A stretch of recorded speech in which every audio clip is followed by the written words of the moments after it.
शहर police station हद्दीतील जुनी वस्ती परिसरातील नवीन पटवारी कॉलनी म्हणून ओळख असणाऱ्या संत ज्ञानेश्वर गृहनिर्माण संस्थेतील राजेंद्र ठाकरे यांचे घर अज्ञात चोरट्यांनी आज दिवसाढवळ्या सकाळी 10 वाजता फोडल्यामुळे शहराच्या सुरक्षेवर प्रश्नचिन्ह लागले आहे।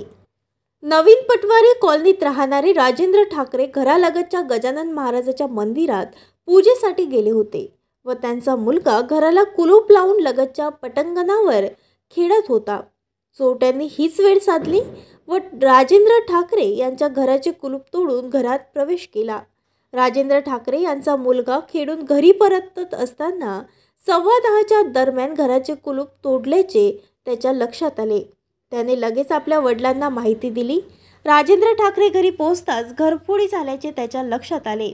ठाणेदार भाऊराव घुगे यांना माहिती मिळताच त्यांनी उपनिरीक्षक Vadatkar, head constable Kalaskar, head constable Suresh Pandey, Sachin Dubey यांचा ताफा घटनास्थळी रवाना केला।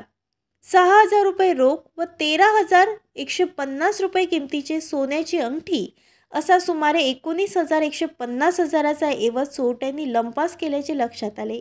दरम्यान फॉरेन्सिक टीम घटनास्थळी पोहोचली। वृत्त लिहेपर्यंत ठाणेदार भाऊराव घुगे यांच्या मार्गदर्शनात गुन्हा दाखल करण्याची प्रक्रिया सुरू आहे। ताज्या बातम्या आणि घडामोडी बघण्यासाठी महाराष्ट्र मेल या चॅनलला लाईक आणि सबस्क्राईब नक्कीच करा।